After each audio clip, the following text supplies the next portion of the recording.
Start करेंगे अब आज की क्लास, ठीक है। सबसे पहले चैप्टर नंबर 7 आज मैं स्टार्ट कर रहा हूँ, permutation and combination, second term का पार्ट है, ठीक है। चैप्टर थोड़ा सा डिफरेंट है, मतलब इसका अगर बैकग्राउंड देखा जाए, अभी तक आपने क्लास 9th 10th में कभी पढ़ा नहीं है, थोड़ा सा नया है। मेरे साथ में आप लोग बुक सामने रखोगे तो ठीक है, अदरवाइज जो जो पॉइंट्स मैं बोल रहा हूँ ना, एटलीस्ट वो नोट डाउन करते हुए चलना, ठीक है। सबसे फर्स्ट पेज में इस चैप्टर में आपको एक टॉपिक हेडिंग दिख रहा होगा, ये हेडिंग है फंडामेंटल प्रिंसिपल ऑफ काउंटिंग। तो आप ये हेडिंग पहले डाल लो अपनी नोटबुक में, फंडामेंटल प्रिंसिपल ऑफ काउंटिंग, ठीक है। साथ में नोट्स बनाते हुए सबको चलना है। अब ये प्रिंसिपल है क्या, इस चीज को समझते हैं, fundamental principle of counting. Suppose Mohan कोई एक स्टूडेंट है, उसके पास 3 पैंट्स हैं, 2 शर्ट्स है, तो वो कितने डिफरेंट वेज से इनको वियर कर सकता है, वो चीज अगर हम देखेंगे तो वो फंडामेंटल प्रिंसिपल ऑफ काउंटिंग से निकलता है। तो देखो सामने आपको फिगर 7.1 में एक ट्री स्ट्रक्चर दिख रहा होगा। हाँ, आ जाओ जल्दी आ, तुम लोगों की क्लास चल रही है, मैं वेट कर रहा था। ओके, सो मोहन के पास 3 पैंट्स है, 2 शर्ट्स है, तो कितने डिफरेंट वेज से उसको पहन सकता है। सपोज अगर वो एक पैंट चूज करता है तो P1, P2 या P3, 3 डिफरेंट में से एक का सिलेक्शन वो करेगा, ठीक है। सिमिलरली उसके पास 2 शर्ट्स हैं तो S1 S2, तो कॉम्बिनेशन क्या बनेगा, P1 के साथ वो S1 पहनेगा तो ये फर्स्ट पॉसिबिलिटी होगी, P1 के साथ अगर वो S2 शर्ट 2 पहनेगा तो ये सेकंड पॉसिबिलिटी हो जाएगी। सिमिलरली P2 के साथ अगर शर्ट 1 पहनेगा तो P2 S1 ये थर्ड पॉसिबिलिटी होगी। वैसे P2 S2 fourth possibility, P3 pant 3 shirt 1 fifth possibility and P3 S2 sixth possibility. So total कितने डिफरेंट पॉसिबिलिटीज हो सकती है, दैट इज 6, ठीक है। ये जो काउंटिंग करने का जो मेथड है ना, that method is called fundamental principle of counting, जो सबसे फर्स्ट टॉपिक है इस चैप्टर का, परम्यूटेशन एंड कॉम्बिनेशन का, ठीक है। सो इसको अगर हम फॉर्मुलाइज करना चाहे तो कैसे फॉर्मुलाइज कर सकते हैं। सबसे पहले उसने पैंट्स का सिलेक्शन किया, उसके पास 3 पैंट्स थी, एक पैंट अगर उसको सेलेक्ट करनी है तो वो कितने डिफरेंट वेज से उन पैंट्स का सिलेक्शन कर सकता है, 3 डिफरेंट वेज से, समझ में आया। फॉलोड बाय दैट अगर वो शर्ट्स का सिलेक्शन कर रहा है तो उसके पास कितनी पॉसिबिलिटीज है, उसके पास 2 शर्ट्स है, तो शर्ट्स का सिलेक्शन वो 2 डिफरेंट वेज से कर सकता है। So if one thing can be done by 3 ways followed by another thing can be done by 2 ways, so the total number of ways will be 2 into 3, that is equal to 6. तो 6 different possibilities होंगी, समझ में आई ये चीज। अभी तो सिर्फ 2 चीजों का सिलेक्शन करना था, अगर इसी तरीके से और भी कुछ चीजें बदल जाए, जैसे कि यहां पर अगर मान लो उसके पास 2 स्कूल बैग्स भी हैं, 2 स्कूल बैग्स हैं, 3 टिफिन्स हैं, 2 वाटर बॉटल्स है, तो जो सिलेक्शन होंगे वो कितने होंगे, तो देखो 2 बैग्स हो गए तो B1 B2, अगर उसने B1 सेलेक्ट किया तो उसके बाद उसके पास 3 टिफिन है तो T1 T2 T3 कोई एक सेलेक्ट करेगा, और उसके पास 2 वाटर बॉटल्स है तो W1 W2 दोनों में से कोई एक सिलेक्शन करेगा।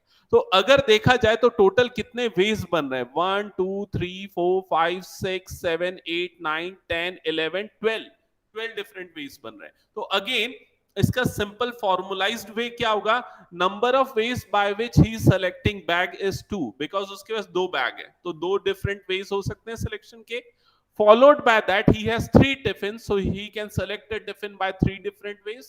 Followed by that he has 2 different water bottles, so he can select 2 different water bottles. So 2 into 3 into 2, that is equal to 12. So by 12 different ways there are 12 different possibilities of selection. समझ में आ रहा है ये चीज।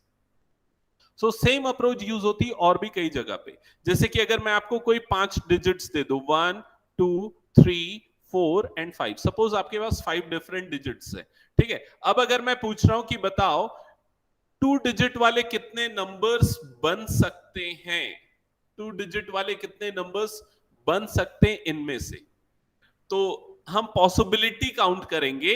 सबसे पहले ये वाला जो प्लेस है इसको क्या बोलते हैं, टेंस डिजिट, और ये वाला जो प्लेस है इसको बोलते हैं वंस डिजिट या फिर unit digit. So ones digit के लिए कितने ऑप्शंस हैं, कितने ऑप्शंस हैं हमारे पास, five options are there. So tens digit can be selected by 5 different ways, followed by that ones digit can also be selected by 5 different ways if repetition is allowed, if one digit can be repeated। समझ में आ रहा है कि नहीं ये चीज। so we have 5 options for tens digit, followed by that we have 5 options for one digit also, so the total number of two digit numbers is 5 into 5, that is equal to 25। so there are 25 different two digit numbers which can be made with these 5 digits। clear है ये चीज।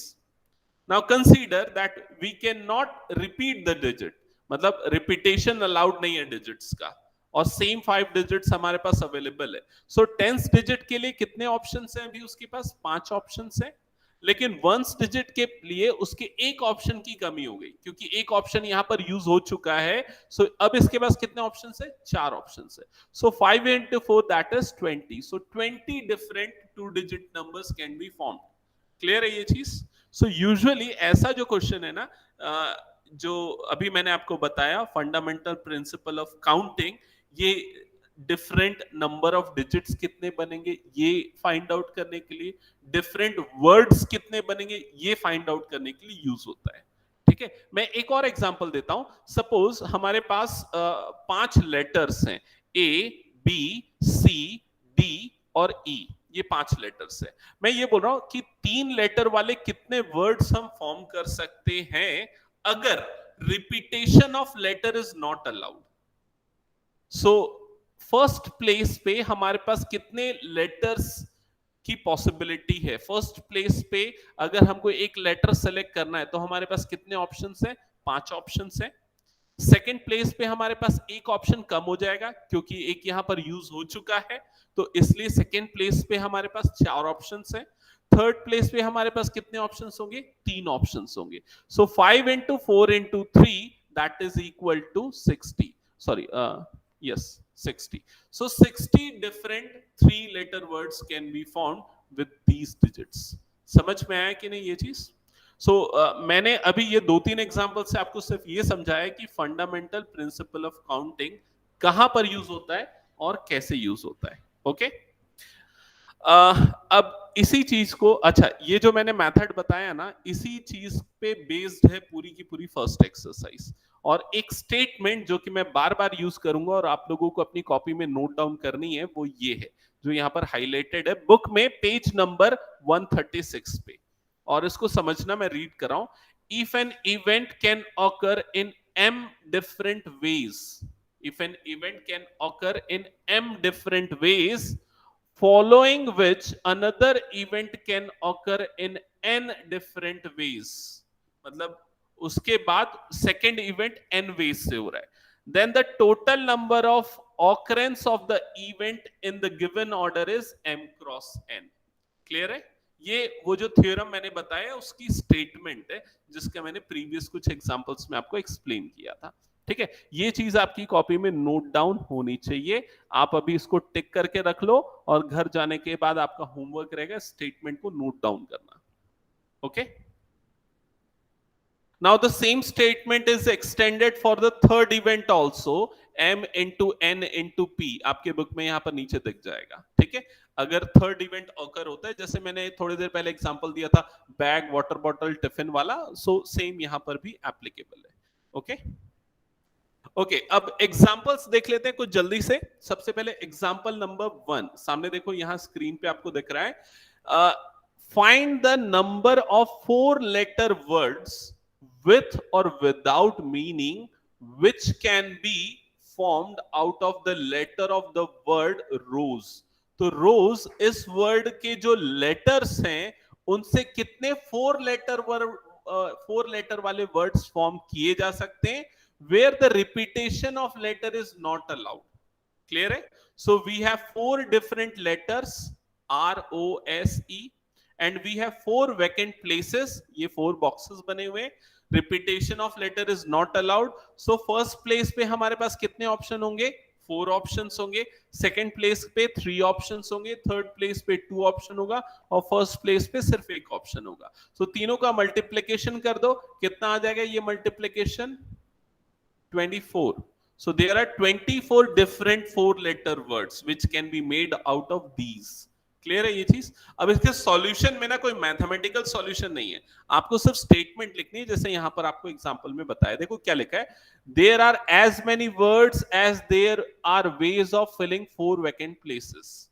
तो 4 vacant places को fill करने के लिए जितने तरीके होंगे उतने वर्ड्स बनेंगे. ठीक है, by 4 letters, keeping in mind that repetition is not allowed. Repetition allowed nahi hai. The first place can be filled by 4 different ways, by any one of the letter R, O, S, E, following which second place can be filled by any of the remaining 3 letters in the 3 different ways, and so on. जो statement अभी मैंने explain की ना, same statement आपके answer में होगा. ठीक है, समझ में आ गया ये चीज? तो दैट्स इट, ये हो गया आपका सॉल्यूशन. आंसर क्या आएगा? 24. क्लियर? क्लियर? वंशिका एंड अक्षता, समझ में आया क्या? Yes sir. Okay, good. Question number 2 पे आते हैं. Example 2, given 4 flags of different colours, how many different signals can be generated if a signal requires use of 2 flags one below another. मतलब total 4 flags हैं, चारों अलग अलग colours के हैं, और 4 में से 2 फ्लैग्स का सिलेक्शन करके अलग अलग तरह के सिग्नल्स जनरेट कर सकते हैं. अब ये पूछ रहा है कि कितने सिग्नल्स जनरेट कर सकते हैं. समझ में आ रहा है ये चीज? तो देखो, इसने क्या किया, सबसे पहले 2 वैकेंट प्लेसेस बना दी. ये फर्स्ट प्लेस हो गया और ये सेकंड प्लेस हो गया. ठीक है, अब अगर मैं फर्स्ट प्लेस पे कोई एक कलर का फ्लैग चूज करना चाहता हूं तो कितने ऑप्शंस है मेरे पास? 4 ऑप्शंस. सेकंड प्लेस के पास कितने ऑप्शन रहेंगे? 3. Correct, 3 options. ठीक है, सो फर्स्ट प्लेस के पास 4 ऑप्शन, थर्ड सेकंड प्लेस के पास 3 ऑप्शन. सो 4 3 क्या हो गया? 12. So there are 12 different signals which can be generated with these 4 flags. समझ में है? अब यहां पर एक अगर डाउट आता है किसी को कि यहां सेकंड में भी तो 4 ऑप्शन हो सकते हैं, तो हमने 4 क्यों नहीं लिया? आंसर इज कि यहां पर देखो 4 फ्लैग्स ही हैं, फ्लैग्स एक्स्ट्रा नहीं है. 4 फ्लैग है, चारों के कलर अलग हैं, तो एक कलर का डबल फ्लैग नहीं है हमारे पास. समझ में आई ये चीज? लेकिन वर्ड्स में जब हम लेटर लेते हैं ना, तो लेटर रिपीट हो सकते हैं, बिकॉज वो फिजिकल चीज नहीं है. लेटर वर्चुअल है और ये फ्लैग फिजिकल क्वांटिटी है, तो इसलिए वो उसका रिपीटेशन इसमें नहीं है. 4 अवेलेबल है, तो 4 3 12, तो 12 डिफरेंट सिग्नल्स जनरेट होंगे. ठीक है, नेक्स्ट क्वेश्चन है, how many 2-digit even numbers can be formed from the digits 1 2 3 4 5 if digits can be repeated. ठीक है, तो सबसे पहले ना आपको 2 चीजें देखनी है. देखो, अब क्वेश्चन को समझना स्टार्ट करो कि आपको क्या क्या आइडेंटिफाई करना है. सबसे पहले आपको ये आइडेंटिफाई करना है कि आपके पास कितने ऑब्जेक्ट्स हैं. जैसे यहां पर कितने ऑब्जेक्ट्स है? 1 2 3 4 5. You have 5 objects. फिर आपको सेकेंड चीज आइडेंटिफाई करनी है, कितने वैकेंट प्लेसेस हैं. तो आपको 2-digit नंबर बनाना है, तो आपके पास 2 वैकेंट प्लेसेस है. समझ में आ गया? अब कंडीशंस चेक करो. कंडीशंस में क्या क्या है? पहला बोल रहा है कि इवन नंबर बनना चाहिए, फर्स्ट कंडीशन है. एंड सेकेंड कंडीशन है digits can be repeated, digits repeat हो सकते हैं. ठीक है, तो सबसे पहले ना मैं ये वंस डिजिट को फिल करूंगा. वंस डिजिट को क्यों? क्योंकि हमको इवन नंबर बनाना है इस कंडीशन के अकॉर्डिंग. सो वंस डिजिट ही डिसाइड करता है नंबर इवन होगा या ऑड होगा. तो इवन नंबर बनाने के लिए इसके पास कितने पॉसिबल ऑप्शंस हैं? 2 पॉसिबल ऑप्शंस है. या तो यहां पर 2 फिल हो सकता है या फिर यहां पर 4 फिल हो सकता है. So this place can be filled by 2 different possibilities. ठीक है, similarly the 10th digit can be filled by how many different ways? It has 5 different ways. समझ में आ रहा है? Because any one out of these 5 numbers can be filled in this place. So 5 into 2, that is 10. So 10 different 2-digit even number can be generated with the available digits. ये होगा आपका answer. समझ में आया? तो अब क्वेश्चन को ना ब्रेक करना सीखो। सबसे पहले आप क्या आइडेंटिफाई करोगे, आपके पास कितने ऑब्जेक्ट्स अवेलेबल हैं। फिर आप आइडेंटिफाई करोगे कितने वैकेंट प्लेसेस हैं। फिर उसके बाद आप क्या चेक करोगे, कंडीशंस क्या क्या हैं, रिपीटेशन हो सकता है या नहीं, इवन बनेगा ऑड बनेगा, जो भी कंडीशन क्वेश्चन में। क्लियर? नेक्स्ट क्वेश्चन पे आते हैं। नेक्स्ट अगेन एग्जांपल है, समझना। Example number 4, find the number of different signals that can be generated by arranging at least two flags in order, one below other, on vertical stuff if five different flags are available. Similar type का question है, ठीक है। क्या बोल रहा है, कितने different signals generate कर सकते हैं बाय अरेंजिंग टू फ्लैग्स। अच्छा, इसमें एक स्टेटमेंट बोल रहा है by arranging at least two flags, at least two flags on a vertical staff if 5 different flags are available, 5 different flags available हैं तो उस केस में तो बताओ क्या क्या पॉसिबिलिटी होगी, क्या क्या बनेगा, कैसा बनेगा, बताओ इसका आंसर।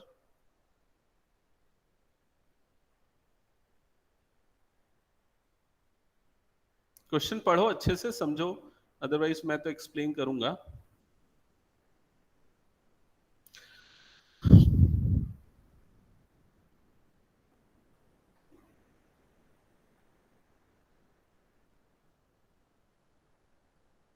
करूं एक्सप्लेन?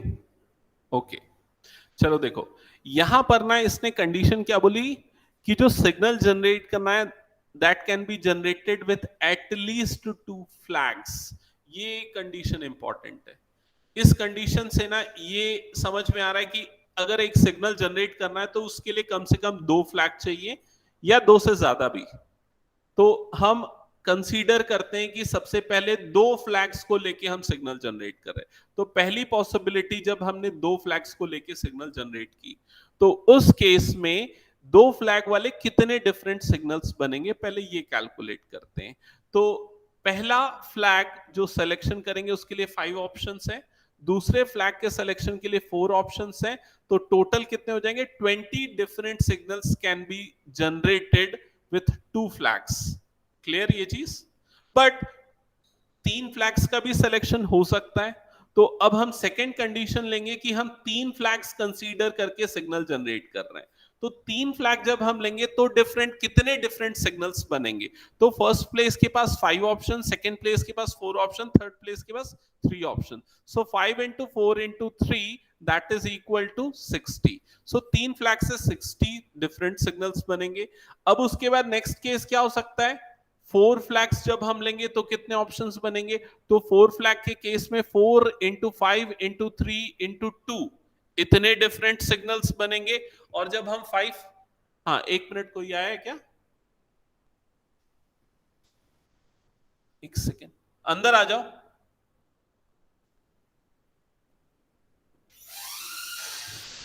आरना सर नहीं आए क्या, शायद आ रहे होंगे ना, वो कुछ काम था, वो लेट हो गए थे, ठीक है, वो क्लासरूम में बैठ जाओ। ओके, सिमिलरली 4 फ्लैग्स के लिए इतने सिग्नल्स जनरेट होंगे, 5 फ्लैग्स होगा तो 5 into 4 into 3 into 2 into 1 sir, it is also 120। समझ में आया कि नहीं ये चीज? So different number of flags लिए उसके different number of possible outcomes हमने काउंट किए। अब क्या करना है, उन सब का एडिशन लेना है।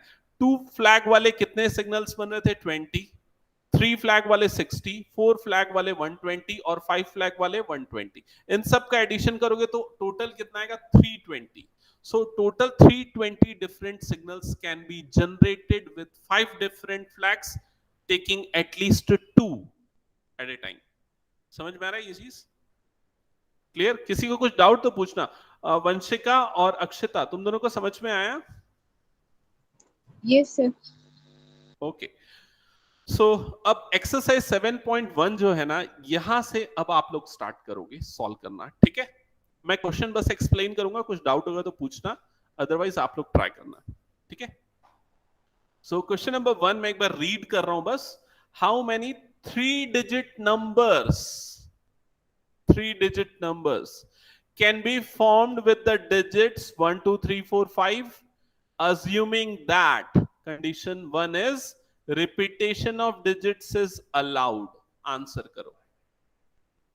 Answer is okay. बाकी लोग का सबका आंसर मुझे लेने दो एक बार, फिर मैं बताऊंगा. 125. ओके. और वंशिका. ओके. वंशिका, ऋषिकर, आप प्रेजेंट हो तो आंसर करो. Okay, so clear 125 because we have three different places. Repetition is allowed. So first place has 5 different possibility, second place, third place, and so on. So 555, that is 125. So first का answer होगा 125. Second का answer बताओ. 20 नहीं 60. 60. Correct. 60 is correct. So first place के पास 5 option, second place के पास 4 option, third place के पास 3 option. So that is 60. Clear. Okay. अच्छा, इसी क्वेश्चन में मैं एक मॉडिफिकेशन करता हूं. ठीक है, अब आप लोग आंसर करना. एकदम ध्यान से सुनना. क्वेश्चन में मैं थोड़ा सा मॉडिफिकेशन कर रहा हूं, और मॉडिफिकेशन ये है कि ये जो डिजिट 5 है, इस डिजिट 5 को हटा के डिजिट 0 बना दे रहा हूं. और condition 1 when repetition is allowed. अब बताओ आंसर क्या होगा. 125 नहीं, गलत. 100. 100 करेक्ट. कैसे 100 आएगा? क्योंकि अब ये वाले प्लेस के पास 4 ऑप्शन हो जाएंगे. बिकॉज 0 यहां पर नहीं आ सकता. अगर 0 यहां पर आ गया तो वो 2 डिजिट नंबर बन जाएगा. समझ में आया कि नहीं ये चीज? So this place can be filled by 4 different ways. However remaining 2 places can be filled by 5 different ways. So there are 5 into 5 into 4, that is 100 different numbers, 3 digit numbers. Clear? तो ये छोटी सी चीज है, इसको ध्यान देना. जब भी 0 वाला डिजिट आएगा ना, तब आपको ये चीज दिमाग में रखनी है. ठीक है Vanshika? Clear. Okay. Next question पे आते हैं. Question number 2. क्वेश्चन नंबर 2 सामने आपको स्क्रीन पे दिख रहा है. How many 3 digit even number can be formed with the digits 1 2 3 4 5 6 if digits can be repeated.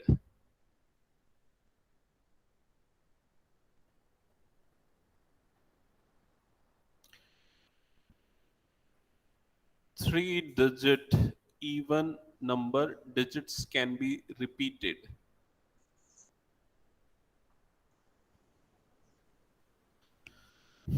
108.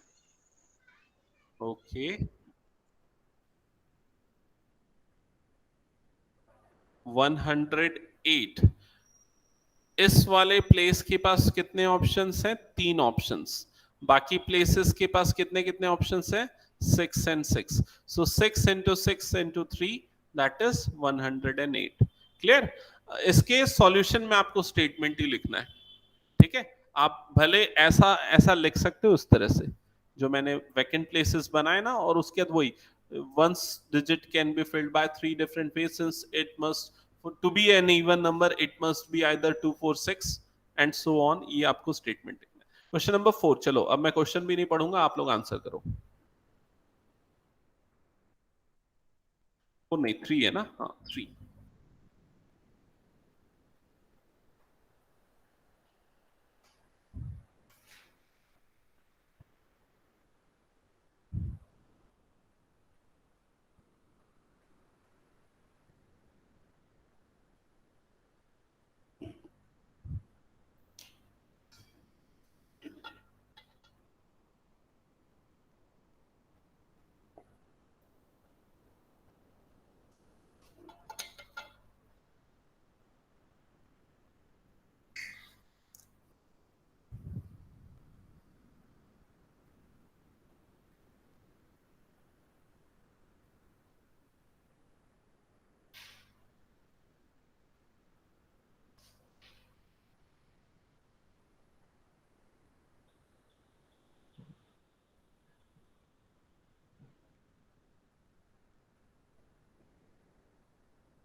$300. 300। Okay, और किसी का कुछ आंसर? सो हमारे पास कितने वैकेंट प्लेसेस है? 1 2 3 एंड 4। ठीक है, 4 लेटर कोड बनाना है। लेटर्स कैन बी रिपीटेड, लिखा है ना? अच्छा, not repeated, sorry, letters can not be repeated. We have 10 different letters. So first place can be filled by 10 ways, second place can be filled by 9, third 8 and fourth 7। इन सब का multiplication, हाँ, 5 9 ये कितना हो जाएगा? 90 into 56, फिर ये हो जाएगा 0, 9 6 54, ये हो जाएगा 5, 9 5 45 प्लस 5 दैट इज 50, 5040। अक्षिता, क्या गलती हुई बताओ तो? वैसे मैं गलती से फोर्थ वाला बना दी थर्ड की जगह। अच्छा अच्छा, ओके, ठीक है ठीक है, ये थर्ड में यही आंसर है। Vanshika, same answer? ओके, चलो फोर्थ बनाओ, चलो। अक्षिता, तुम थर्ड कंफर्म कर लो, बना लो एक बार।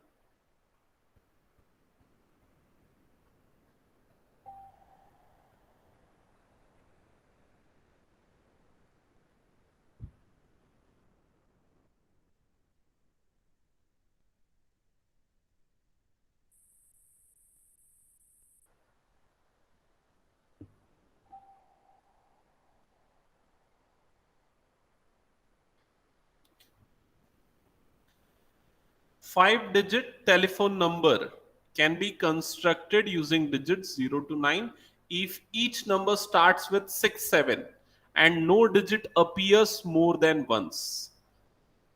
So we have 5 vacant places, okay? But first 2 places are fixed. First place can be fixed, can be filled with 6 only, and second place can be filled with 7 only. So first place has only one option, second place is also having only one option. Third place, for third place how many options we are having? कितने options होंगे? क्यों 7 होंगे? 8 options होंगे ना। और उसके बाद वाले में कितने ऑप्शंस होंगे? 7 ऑप्शंस। और उसके बाद वाले में कितने ऑप्शंस होंगे? 6 ऑप्शंस। समझ में आया? Because 0 to 9 there are 10 digits, out of 10 2 are used in first 2 places.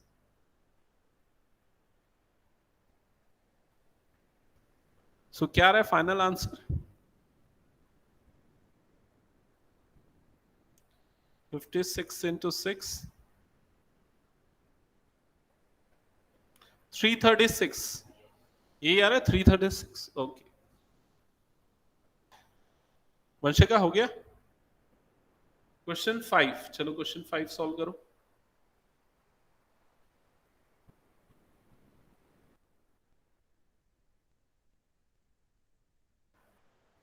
A coin is tossed 3 times. Coin is tossed 3 times and the outcomes are recorded. How many possible outcomes are there? हाँ, 6 नहीं, गलत। और कोई? और कोई answer कर रहा है? हाँ, वंशिका।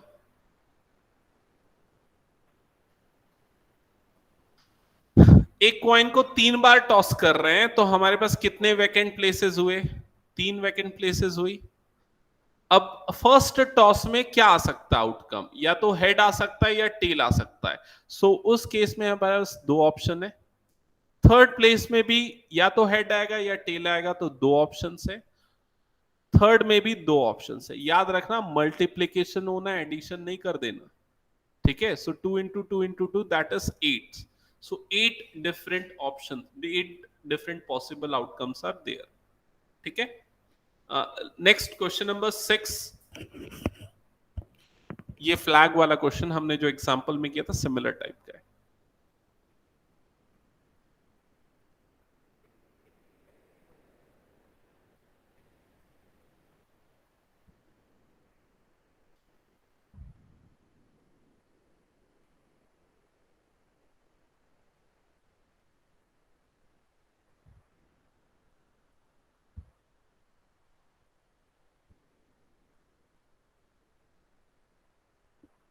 सिंपल है, मुझे तो लग रहा है आप इमीडिएटली आंसर कर दोगे। 20 करेक्ट। ठीक है, हो गया। अक्षता एंड वंशिका आप दोनों का भी हो गया क्या? Yes, sir. Okay, Vanshika Rishikar answer नहीं आ रहा है? Yes, sir. ओके ठीक है, गुड। सो नेक्स्ट अब हम मूव करते परम्यूटेशन पे। ठीक है, परम्यूटेशन सिमिलर टाइप की चीज है। जो अभी हम कैलकुलेट कर रहे थे ना, उसी का कैलकुलेशन का एक मेथड है परम्यूटेशन। ठीक है, परम्यूटेशन पढ़ने के पहले मुझे आपको फैक्टोरियल नोटेशन समझाना पड़ेगा, वो क्या होता है। तो आप हेडिंग डालो फैक्टोरियल नोटेशन, हेडिंग डालना फैक्टोरियल नोटेशन।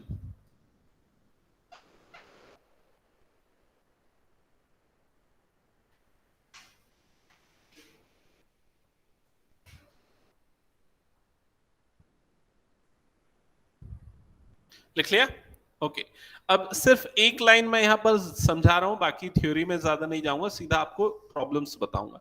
देखो ये पहली लाइन लिखी हुई है बुक में, द नोटेशन एन, और उसके बाद ये जो सिंबल लगा ना, इट्स इसको हम मैथ्स में फैक्टोरियल रीड करते हैं। सो ये क्या है? N factorial represents the product of first n natural numbers. So n factorial क्या रिप्रेजेंट करता है? Product of first n natural number. अच्छा एक और चीज बता दो, कई बार इस एन फैक्टोरियल को इस तरह से भी रिप्रेजेंट किया जाता है। हो सकता है अब अगर आपके स्कूल में पढ़ा रहे होंगे तो फैक्टोरियल का ये नोटेशन यूज कर रहे होंगे, तो कंफ्यूज नहीं होना है, दोनों नोटेशंस करेक्ट है। अच्छा इसका मतलब क्या होता है? इसका मतलब होता है एन से लेके रिड्यूस करते जाओ और वन तक के सारे नेचुरल नंबर का प्रोडक्ट। तो एन, उससे छोटा नेचुरल नंबर कौन सा होगा? N minus one. उससे छोटा कौन सा होगा? N minus two. ऐसा करते करते इसको रिड्यूस करते जाओ, तो फिर 3 इंटू टू इंटू वन, ये एन फैक्टोरियल का मतलब होता है। मतलब अगर मैं आपको सपोज 4 फैक्टोरियल निकालने बोलूंगा, तो इसका क्या मतलब होगा? 4 इंटू उससे छोटा वाला number 3 into two into one. समझ में आ गया? अगर मैं आपको 5 फैक्टोरियल बोलूंगा तो इसका क्या मतलब होगा? Correct, 5 into 4 into 3 into two into one. समझ में आया? एक चीज इसको समझना, ये जो पूरा नंबर है, ये पूरा, ये किसके इक्वल है? 4 फैक्टोरियल के इक्वल है। तो 5 फैक्टोरियल को हम 5 इंटू 4 फैक्टोरियल भी लिख सकते हैं। समझ में आ गई ये चीज? तो ये छोटी सी चीज है, इसको ध्यान रखो। एक दो एग्जांपल यहां पर आप लोग नोट डाउन कर लो, जो कि मैंने यहां पर समझा है अपनी कॉपी में।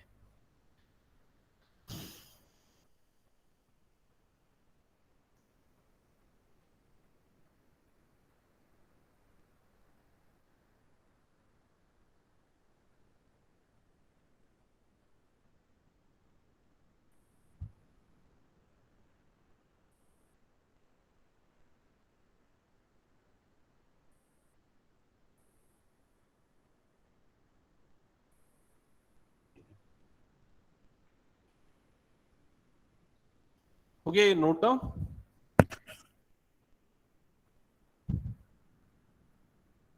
ओके, कुछ और नोट पॉइंट जो आपको ध्यान रखने, ये कि 1 का फैक्टोरियल 1 होता है, 1 factorial is 1। Next, 0 factorial is also 1। ठीक है, लिख लो इसको, 0 फैक्टोरियल इज इक्वल टू 1।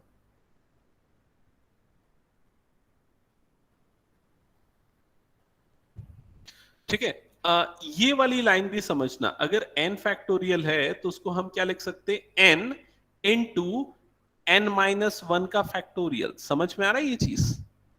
या फिर n into n minus one into n minus two का फैक्टोरियल। क्लियर है ये चीज? ये लाइन भी आपको क्लियरली समझ में आनी चाहिए। अब यहां पर एग्जांपल्स में कुछ गिवन है, आपको बोल रहा है कि 5 फैक्टोरियल की वैल्यू निकालो। तो आप सिंपली क्या करोगे? 5 factorial is equal to 5 into 4 into 3 into 2 into 1, multiplication कर दोगे और आपको क्या मिलेगा? 120। समझ में आ गया? 7 फैक्टोरियल निकालना है तो क्या होगा? 7 into 6 into 5 into 4 into 3 into 2 into 1, that is 540। ये दोनों चीज क्लियर? अब आते अलजेब्रा ऑफ फैक्टोरियल नोटेशन। ये याद रखना कि अगर हम ये निकाल रहे हैं ना 7 फैक्टोरियल माइनस 5 फैक्टोरियल, तो इसका मतलब 7 माइनस 5 फैक्टोरियल नहीं होता है। समझ में आई ये चीज? अगर आपको माइनस करना है ना तो दोनों के अलग अलग फैक्टोरियल निकालोगे और फिर उन दोनों को क्या करोगे, माइनस करोगे। जैसे कि यहां पर किया है, 7 फैक्टोरियल निकाल के रखा था 5040 माइनस 5 फैक्टोरियल निकाल के रखा था, दोनों को सब्सट्रैक्ट किया तो ये आंसर आ गया। समझ में आई ये चीज? कई बार इसको सिंप्लीफाई करने के लिए हम ऐसा भी कर सकते हैं, देखो मैं सामने कर रहा हूं उसको समझना। 7 फैक्टोरियल माइनस 5 फैक्टोरियल निकालना है ना, तो इस 7 फैक्टोरियल को हम क्या लिख सकते हैं, 7 इंटू 6 इंटू 5 फैक्टोरियल। समझ में आया? माइनस 5 फैक्टोरियल, ठीक है। अब इस पूरे में से मैं ये 5 फैक्टोरियल को कॉमन निकाल लेता हूं। तो अगर 5 फैक्टोरियल कॉमन निकल जाएगा तो फर्स्ट ब्रैकेट में क्या बच जाएगा, 7 इंटू 6 माइनस सेकेंड ब्रैकेट में क्या बच जाएगा, 1 बच जाएगा। समझ में आई ये चीज? तो ये भी सिंप्लीफिकेशन कई बार यूज होता है। कब यूज होगा ऐसा सिंप्लीफिकेशन, मान लो यहां अपॉन में 5 फैक्टोरियल दिया हुआ है, ये निकालना है, तो इस पूरे के अपॉन में भी क्या आएगा, 5 फैक्टोरियल, इस पूरे के अपॉन में भी क्या आएगा, 5 फैक्टोरियल। तो ये दोनों इजीली कट जाएगा और आपका कैलकुलेशन ज्यादा नहीं होगा, आप इजीली उसको सॉल्व कर सकते हो। समझ गए ये चीज? ओके। इसके बाद और भी कुछ एग्जांपल्स है जिसको हम देखते जाएंगे। एक्चुअली इनको आप जितने एग्जांपल्स देखोगे उतने फंडामेंटल क्लियर होंगे। तो यहां पर इसने देखो क्या बोला है, एग्जांपल 6 देखना। इसने बोला है कि 7 फैक्टोरियल अपॉन 5 फैक्टोरियल, ये इवेलुएट करो। ठीक है, 7 फैक्टोरियल अपॉन 5 फैक्टोरियल। तो क्या किया है, सामने ध्यान देना। 7 फैक्टोरियल को उसने क्या लिख दिया, 7 इंटू 6 और ये 5 फैक्टोरियल लिख दिया। डिनोमिनेटर वाला 5 फैक्टोरियल एज इट इज। अब ये दोनों फैक्टोरियल वाली टर्म कट गई, 7 6 42 आ गया। समझ गए? सेकेंड पार्ट, सेकेंड क्वेश्चन में देखो क्या लिखा हुआ है, ये है second question, 12 factorial upon 10 factorial 2 factorial. तो आपको पहले ये 12 फैक्टोरियल को ऑब्जर्व करो। 12 फैक्टोरियल को आप रिड्यूस करके 10 फैक्टोरियल बना सकते हो। कैसे बना सकते हो, आप फैक्टोरियल में से 12 और 11 निकाल दो तो क्या बच जाएगा, 10 का फैक्टोरियल। डिनोमिनेटर में ऑलरेडी 10 का फैक्टोरियल था, दोनों टर्म्स कट गई। अब क्या बच गया आपके पास, अच्छा 2 का फैक्टोरियल तो सिंपली 2 होता है, 2 into 1। So 2 1s are 2 6 are 12, 6 into 11 that is 66। तो फैक्टोरियल नोटेशन की प्रॉपर्टीज को अच्छे से यूज करोगे ना तो आपके कैलकुलेशन की मेहनत बचेगी। ठीक है, तो ये सब चीजें ध्यान देनी है। अच्छा, इसके बाद इसने एक और एग्जाम्पल दिया, एग्जाम्पल नंबर 7। इसमें देखना, अच्छा मैं ना ये अभी जल्दी जल्दी समझाते हुए चल रहा हूं, लेकिन उससे मैथ्स नहीं बनता, मैथ्स बनता है खुद से बनाने से। तो ये जितने भी क्वेश्चन मैंने बताए, आपका टास्क रहेगा कि आप घर जाके उसको सॉल्व करोगे। नेक्स्ट क्लास में मैं चेक करूंगा आपकी नोटबुक सबकी। ठीक है, रेगुलर बेसिस पे जो अपसेंट, जो ऑफलाइन है, जो सॉरी ऑनलाइन है, वो मुझे व्हाट्सएप करे अपनी नोटबुक, मैं उनके व्हाट्सएप पे चेक कर लूंगा कि उन्होंने एक्चुअल में सॉल्व किए हैं कि नहीं। ठीक है, ओके। सो क्वेश्चन नंबर 7 में आपको ये गिवन है n factorial upon r factorial n minus r factorial, ये इवेलुएट करना है। क्वेश्चन में ये दिया हुआ है कि n की वैल्यू 5 है, r की वैल्यू 2 है। तो सिंपली आपको ये वैल्यूज यहां पर पुट करनी है। तो ये जो पूरा एक्सप्रेशन है ये क्या बन जाएगा, 5 factorial upon 2 factorial under bracket 5 minus 2 factorial, ये बन जाएगा। फर्दर सिंप्लीफाई करेंगे तो 5 फैक्टोरियल अपॉन 2 फैक्टोरियल। अच्छा ये चीज में कंफ्यूज मत होना, ये 5 माइनस 2 ब्रैकेट के अंदर है, पहले डिफरेंस होगा उसके बाद फैक्टोरियल है ना। तो पहले डिफरेंस हम ले लेंगे, तो क्या आएगा डिफरेंस, 3 आएगा, तो ये बन जाएगा 3 फैक्टोरियल। अब सिंप्लीफाई करते समय जो ऊपर वाला 5 फैक्टोरियल है, इसको हम 5 इंटू 4 बाहर निकाल के फैक्टोरियल से 3 फैक्टोरियल लिख सकते हैं, divided by 2 factorial into 3 factorial. 3 factorial cancel out होगा, 5 इंटू 4 अपॉन 2, और उसके बाद कैलकुलेशन के बाद आपको क्या मिल जाएगा, 10 मिल जाएगा। समझ में आया क्या ये क्वेश्चन? ठीक है, तो इस तरह से क्वेश्चंस, इस तरह के क्वेश्चंस यूजुअली आते हैं। एक्चुअली फैक्टोरियल नोटेशन जो है ना, ये परम्यूटेशन का एक पार्ट है। ये पूरा का पूरा इस चैप्टर का एक डोमिनेंट वो पार्ट नहीं है, मतलब ये नहीं बोल सकते कि ये एक टॉपिक है, ये एक सब टॉपिक है, ये यूज होता है कुछ क्वेश्चंस में। ठीक है, अच्छा क्वेश्चन नंबर 8, इसको मेरे साथ सॉल्व करो अभी आप लोग। ठीक है, मेरे ख्याल से आप सॉल्व करोगे तो ज्यादा बेटर होगा, मैं सॉल्व करवा रहा हूं अलग से इसको। एग्जाम्पल 8 है, सॉरी क्वेश्चन 8 बोल रहा हूं, example 8।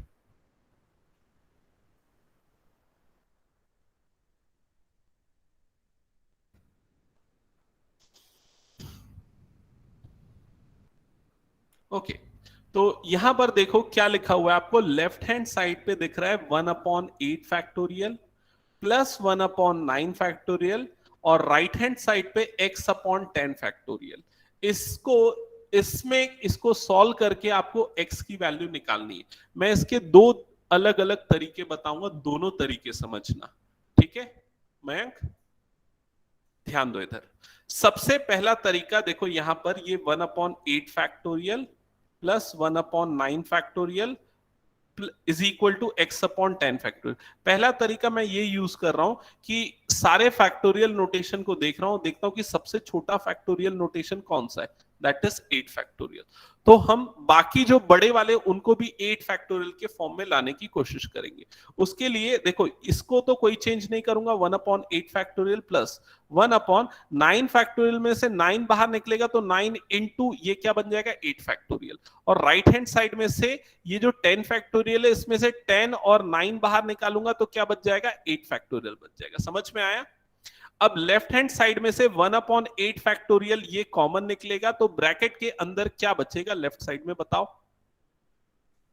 1 plus 1/9, correct, that is equal to x upon, ये क्या हो जाएगा, 90 इंटू 8 फैक्टोरियल बचेगा। क्लियर? अब ये 8 फैक्टोरियल ये 8 फैक्टोरियल कैंसल आउट हो जाएगा।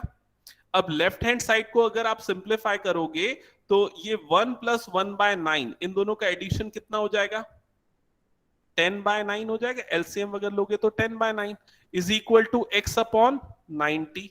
ये 90 को क्रॉस मल्टीप्लाई कर दो, so will get x is equal to कितना हो जाएगा,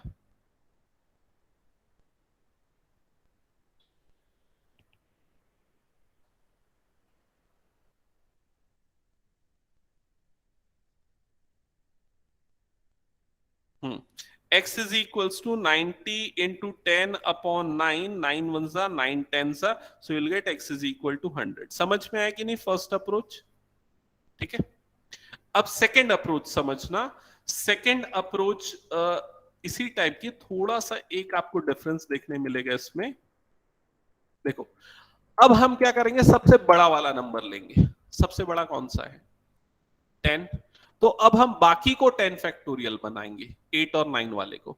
तो उसके लिए क्या करना पड़ेगा, उसके लिए यहां पर 10 इंटू 9 से मल्टीप्लाई करूंगा ऊपर, नीचे भी 10 इंटू 9 से मल्टीप्लाई कर दूंगा, और ये 8 फैक्टोरियल एज इट इज। ठीक है, ये वाला पूरा पार्ट सेम रहेगा। कोई चेंजेस हो रहा है क्या उसमें? कोई चेंजेस नहीं हो रहा है। सेकेंड वाला जो टर्म है उसमें 10 से ऊपर मल्टीप्लाई करूंगा, डिनोमिनेटर में भी 10 इंटू 9 फैक्टोरियल होगा, और राइट साइड में कोई चेंजेस नहीं होगा। समझ में आया ये? अब देखो लेफ्ट साइड में ये क्या हो जाएगा, 10 इंटू 9 मतलब ये हो जाएगा 90, और डिनोमिनेटर क्या बन जाएगा, 10 फैक्टोरियल बन जाएगा। इसको फैक्टोरियल में भेज दे रहा हूं, समझ में आ रहा है? ये 9 जब इस 8 के अंदर जाएगा तो 9 फैक्टोरियल बनेगा, फिर जब 10 जाएगा तो ये क्या बन जाएगा, 10 फैक्टोरियल बन जाएगा।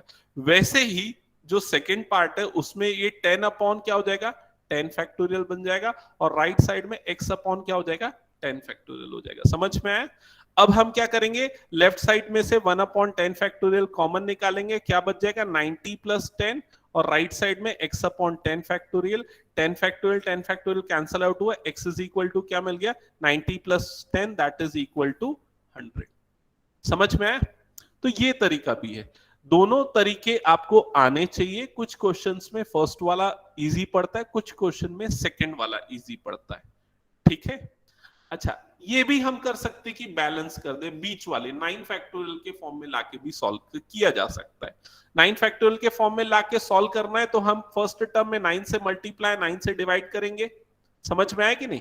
तो 9 इंटू 8 फैक्टोरियल। सेकेंड पार्ट में कुछ नहीं करेंगे, 1/9 फैक्टोरियल, और राइट साइड में 10 बाहर निकाल लेंगे तो क्या हो जाएगा, 9 फैक्टोरियल हो जाएगा। तो देखो ओवरऑल सारे 9 फैक्टोरियल के फॉर्म में आ जाएंगे, फिर उसको कैंसल आउट करना है।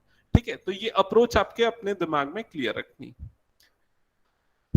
हो गया तो इरेज कर दूं, फिर स्क्रीनशॉट भेज दूं? ऐसे रिकॉर्डिंग है, रिकॉर्डिंग स्टार्ट कर दिया है मैंने, अब से शेयर कर दिया करूंगा आप लोगों के साथ सारे क्लास की रिकॉर्डिंग।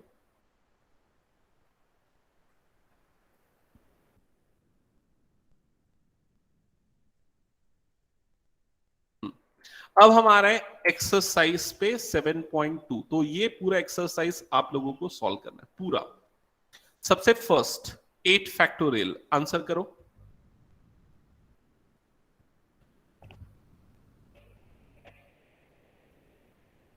नहीं आप मुझे हाँ क्या बोला Anshika? Akshita? Sir Vanshika 8 into 7 into correct 6 correct correct correct correct 8 into 7 into 6 into so on up to 1 multiplication करना है, दैट्स इट। जो भी मल्टीप्लीकेशन के बाद आया आंसर है। सेकेंड वाला सॉल्व करो।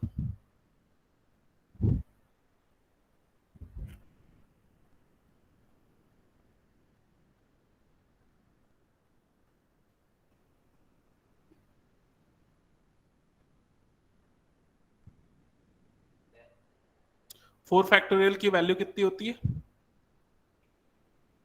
कितना है कैलकुलेट करने पे? 4 3 ज़ा 12 2 ज़ा 24 और इसकी वैल्यू होती है 12। 12 नहीं कितनी होती है? 6 होती है ना। तो कितना आएगा आंसर? 18। 12 कैसे आया आंसर? क्या कर रहा है? तो वो फैक्ट तो भी कैसे होगा? 4 इंटू 3 फैक्टोरियल माइनस 3 फैक्टोरियल ऐसा हुआ। तो तूने 3 फैक्टोरियल बाहर निकाला तो क्या बच जाएगा? 4 माइनस 1। 3 फैक्टोरियल की वैल्यू क्या होगी? 3 इंटू 2 और ये क्या हो जाएगा? इसकी वैल्यू भी 3। 3 3 ज़ा 9 2 ज़ा 18। समझ में? Okay next question, question number 2। Question number 2 में ये पूछ रहा है, समझो, is 3 factorial plus 4 factorial is equal to 7 factorial? Question mark. आपको आंसर लिखना है यस और नो में, तो कैलकुलेट करके फिर आंसर वेरीफाई करना। क्वेश्चन 2।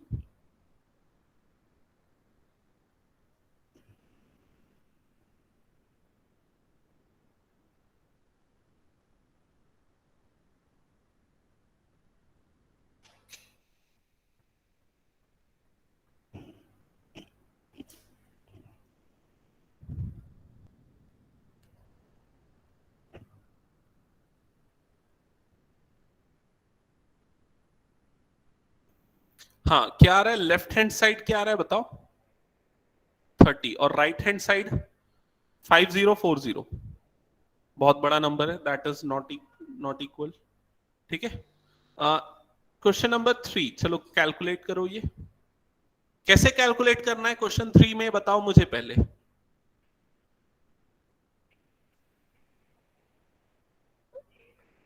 8 फैक्टोरियल को किसके टर्म्स में लाएंगे? करेक्ट 6 फैक्टोरियल के लिए। तो सबसे पहले हम क्या लिखेंगे 8 फैक्टोरियल को? 8 इंटू 7 इंटू 6 फैक्टोरियल और डिनोमिनेटर वाला 6 फैक्टोरियल एज इट इज और 2 फैक्टोरियल की वैल्यू सीधी हो जाएगी 2। तो आपको आंसर मिल जाएगा। ठीक है।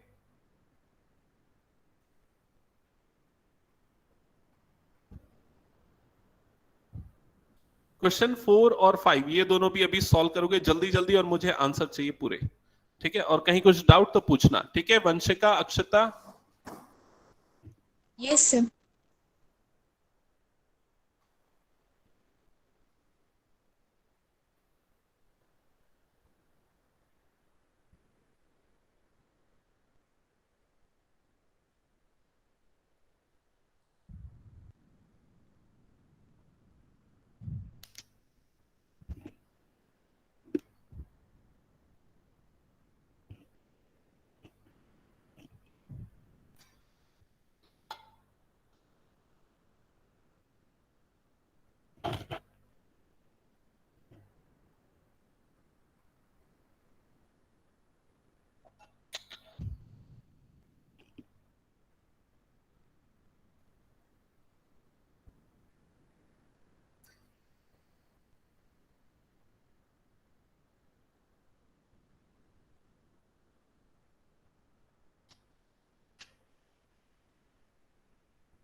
किसी का आंसर आया फोर्थ का? 64, ओके। और अंशिका वंशिका, अक्षिता वंशिका, तुम दोनों का? सर 64। Okay, correct.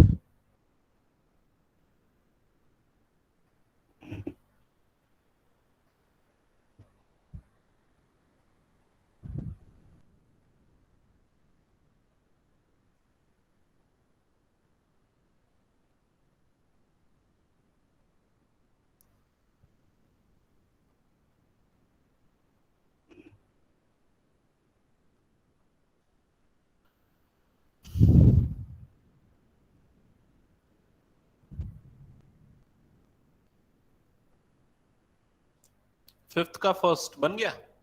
क्या रहा? 30, ओके। और आप दोनों का, अक्षिता और वंशिका? Yes sir 30। ओके। और सेकंड? 15,000, ओके।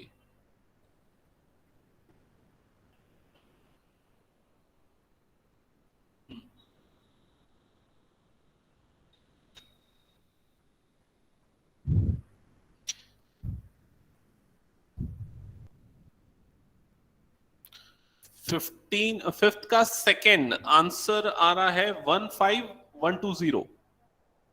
15,120 चेक करना, अक्षता वंशिका सेम आ रहा है? फिफ्थ का सेकंड।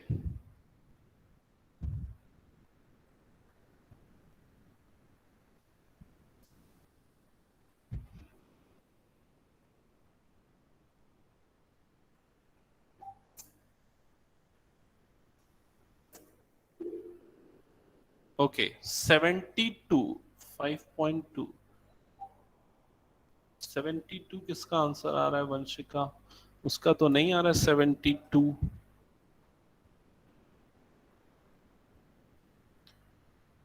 एक बार उसको चेक करो, कुछ गलती तो नहीं कर रहे हो कैलकुलेशन में? बिकॉज यहां पर n और r की वैल्यू पुट करोगे, so this term will be 9 factorial upon 4 factorial. Sir further we sir can, हाँ बोलो। सर वो 5 की जगह 2 लिखा गया, मैं करेक्शन कर रही हूँ। ओके ओके ओके, ठीक है ठीक है। ओके, सो आई होप आप लोगों को क्लियर हो गया फैक्टोरियल नोटेशन। आज की क्लास में कौन कौन सी चीजें हमने पढ़ी? पहले तो फंडामेंटल प्रिंसिपल ऑफ काउंटिंग, ठीक है, m×n वाला, ठीक है। सेकंड फैक्टोरियल नोटेशन पढ़ा, और फैक्टोरियल नोटेशन की डिफरेंट प्रॉपर्टीज और उस पे बेस्ड कुछ क्वेश्चंस हमने पढ़े। अच्छा, आरडी शर्मा पे आपको इसके बहुत सारे क्वेश्चंस मिल जाएंगे फैक्टोरियल नोटेशन पे बेस्ड, तो कुछ क्वेश्चन सेलेक्ट करके उसमें से कर लेना, स्पेशली इस टाइप के जो आपको दिखे, ठीक है। सो नेक्स्ट क्लास की टाइमिंग और डिटेल्स मैं शेयर कर दूंगा, जो भी रहेंगी। आप लोग अपनी नोटबुक रेडी रखना एकदम। ऑनलाइन अगर हैं बच्चे ऑनलाइन अटेंड कर रहे हैं तो मुझे व्हाट्सएप करोगे, ऑफलाइन है तो मैं चेक कर लिया करूंगा, ठीक है। ओके, सो आज की मीटिंग लीव कर सकते हैं। Thank you. Thank you sir. Okay, sir हाँ बोलो।